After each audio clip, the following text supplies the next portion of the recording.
Okay,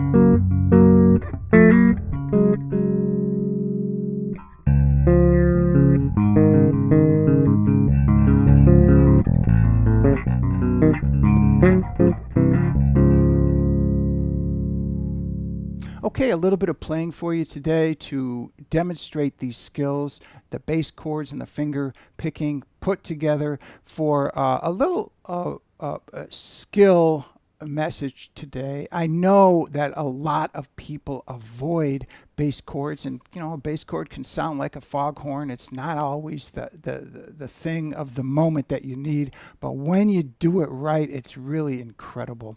And that's why we play bass, of course. So I'll help you plan out the learning process here, how to think about this, give you some things to do. I'll give you a nice easy version and then escalate the difficulty a little bit. Stick around. So first things first, we are in D flat major, right? I have a little bit of a ban on examples in C major for the time being.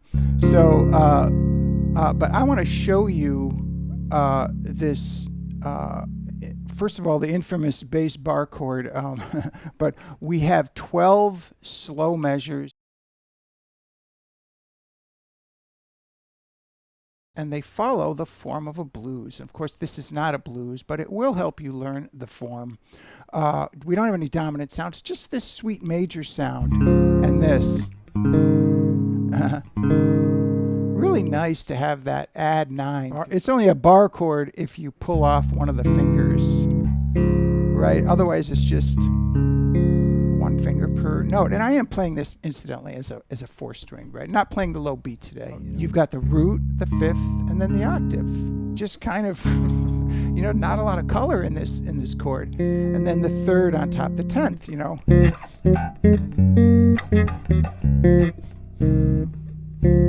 All right, nice to know your 10ths, by the way. So.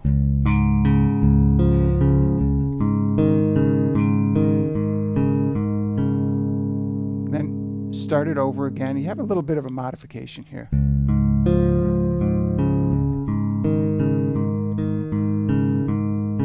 That's the full 2 measures. 3, 4.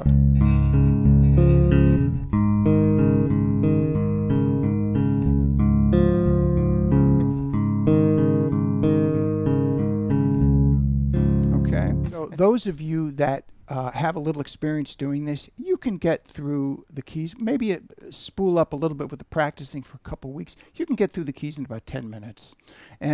But it is a real workout, especially for that fingerboard hand. And this, you have to learn how to judge the pressure, how much you're going to press and how much you're going to you know, ease up. Once you get going on it, you could probably get to the point where you can just blow through it. Probably within a month. It depends on how much you practice, you know, but it's a great skill booster. And those of you who can't play the finger picking right now, you can just go like this. 4.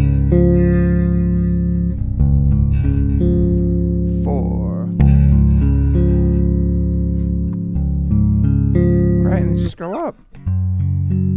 Big fat notes, nothing wrong with that.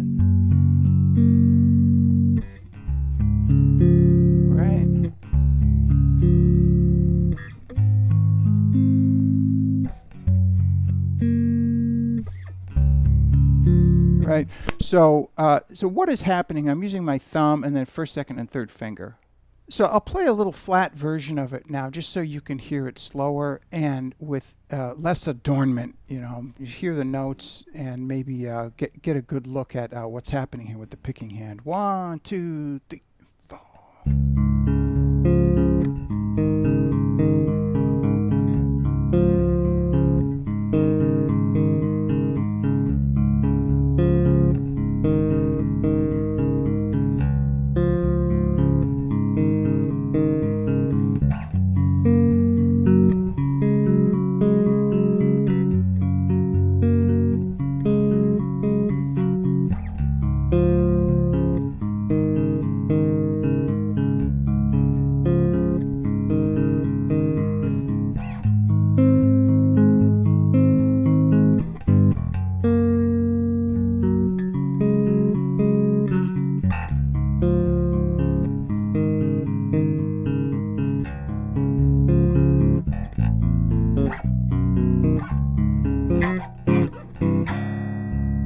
So when you get down here where you can't jump all the way a full third down because we're in D flat, so we go all the way down A, B to D flat. And when you can't do that, you can just go,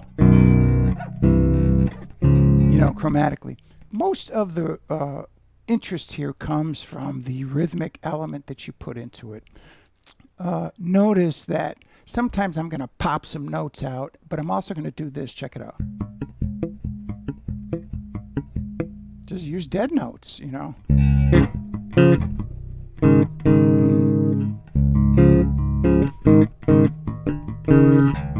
Something like that.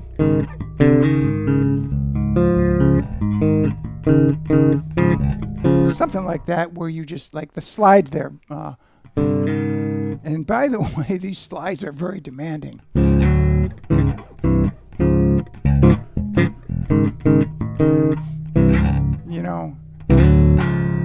If you can learn to do that, you really build up skill and a little bit of expression. But you can also reach for other notes in that chord that you're not playing.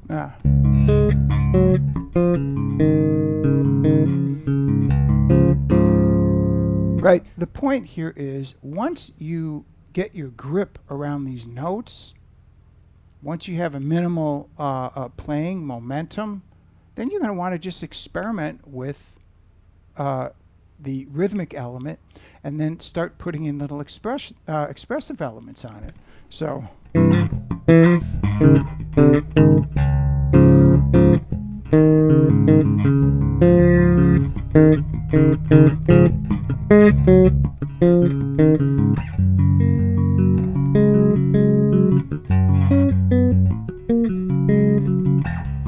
Right? Whatever you want to put in there. And those notes are just from the major scale of that chord. So think about these things. School your grip to get all 4 notes on the bass down. It is a big job, but it's a great job to have. And then make sure you say note names and spell out those chords in your mind and look across the board as you're playing, working it out for each key. And there you go. Add rhythm to these these elemental sounds, and you are going to come out with something very useful. Now, this is a kind of a folksy sound. It's really not something you're going to bring on on a blues gig or, on a lot of gigs. But it's a great thing to have in your skill, and you're really building up things that you can do, things you can pull out of the bag, and you're going to build a really incredible grip with this. So I hope you like that. I'll see you next time.